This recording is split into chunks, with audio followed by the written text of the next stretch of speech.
Bonjour à tous. Alors je fais une petite vidéo parce que qui est un peu compliqué à faire parce que c'est dur de reparler de tout ça. J'ai eu une erreur médicale à la PHP à la maternité de Port-Royal Cochin lors de mon dernier accouchement, donc qui devait être un moment de plutôt de bonheur, mais s'est retrouvé dans un moment tragique. Et bon, heureusement aujourd'hui je suis là. Qui a été dur surtout aussi pour mon mari parce que et ma famille tout court, parce que il a fallu vivre tout ça. J'ai accouché du coup le 21 janvier 2021 et il s'avère que je devais avoir une simple césarienne. Et pour quelle raison, je ne sais pas, on a voulu me poser un cathéter central pour m'administrer des médicaments s'il y a besoin durant l'intervention, parce que j'avais une éventration sur mon ancienne cicatrice et ils avaient proposé de me la réparer en même temps, enfin de me la soigner en même temps. Et il s'avère que ça n'a pas pu être fait parce que au moment de poser le catécé, ils m'ont fait passer de l'air. Donc dans les tuyaux, ça se fait sous anesthésie locale. Et au final, 10 minutes à 15 minutes après, je ressentais des gènes, je toussais, j'étais vraiment pas bien, je me sentais partir. Et d'un seul coup, plus rien. Je vois à mon réveil, on m'a transmis, on m'a demandé plein de questions qui étaient un peu bizarres. J'avais des pertes, je sentais pas mes jambes, je sentais pas mon côté droit. Et même ma main, tout ça, j'arrivais pas, j'avais du mal. J'avais du mal à serrer la main aussi. Et au final, on m'a transférée avec le SAMU, escortée par la police, à Garches, parce que je savais pas pourquoi ils m'ont pas dit, ils m'ont tout clairement pas dit, et ils ont dit à mon mari de pas le dire. Et c'est à Garches que la réa a dit à mon mari que il faut expliquer le problème. Du coup, j'ai été avertie que j'ai fait un arrêt cardiaque suite à la bulle d'air qui a été passée dans le cathéter. Dans le catécé, parce qu'ils injectent, ils mettent un tuyau qui relie jusqu'au cœur. Et ça m'a fait un arrêt cardiaque, donc ça m'a fait une embolie gazeuse. Ils ont été en relation avec plusieurs hôpitaux, bref, pour prendre des décisions de ce qu'il fallait faire sur ma situation. Ils m'ont fait la césarienne d'urgence. Mon mari a été mis sur le côté par les médecins parce qu'il ne pouvait pas assister dans l'urgence. Et est venu me rejoindre à Garches parce qu'il fallait que je passe sous un certain délai sous un caisson sous barre. Et donc là, vous voyez bien, ils le mentionnent bien, ils le reconnaissent bien, qui a eu un arrêt cardio-respiratoire, reprise après un massage cardiaque. Et à l'heure d'aujourd'hui, ça me fait plein de conséquences. J'ai osé aller déposer plainte parce que j'arrivais pas à en parler et je me suis mis dans un état où je m'étais enfermée chez moi. Sortir était la peur qu'il m'arrive quelque chose.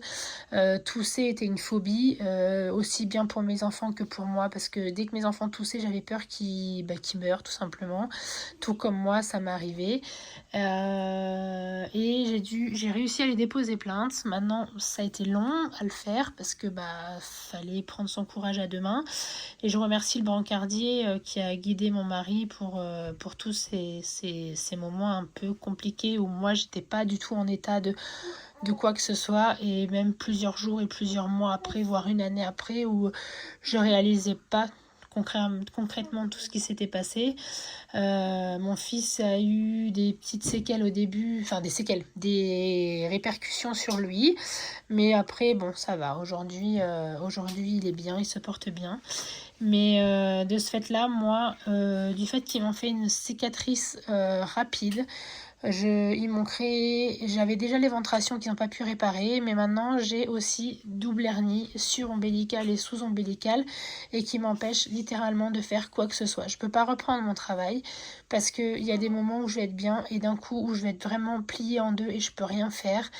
C'est vraiment douloureux et je peux pas porter, je suis bloquée sur certaines situations et aujourd'hui, 2 ans après, on s'aperçoit que je fais des tensions des fois assez inexpliquées par des moments dans la journée, ce qui m'arrivait pas avant et depuis je dois prendre un traitement qui aujourd'hui ne stabilise pas encore totalement les montées de tension. Je dois prendre c'est des cachets de tension, 2 hypertenseurs. Il y a du Candostone et du Lercanidipine. Des prénoms un peu compliqués, des noms un peu compliqués.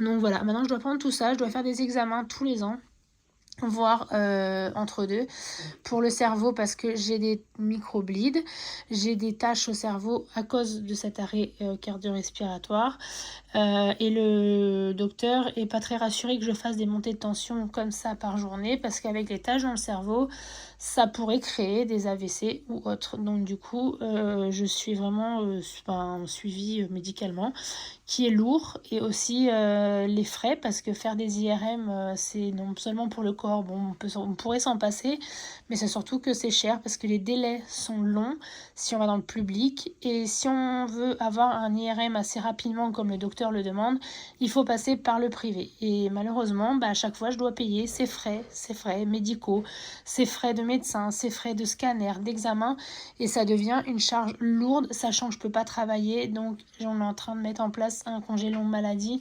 mais c'est pas encore mis en place donc je perds du salaire. Ce mois-ci j'ai touché que 275 € et au bout d'un moment financièrement ça suit plus parce que et puis psychologiquement parce que rester à la maison ça va 5 minutes. Heureusement que je peux aller à l'école et encore des fois je vais à l'école et je reviens pliée en deux parce que je souffre et c'est fatigant et voilà et j'aimerais bien que la PHP reconnaisse ça et s'il pourrait accélérer les démarches pour être indemnisé face à cette erreur médicale ou si des gens connaissent ou si des gens ont des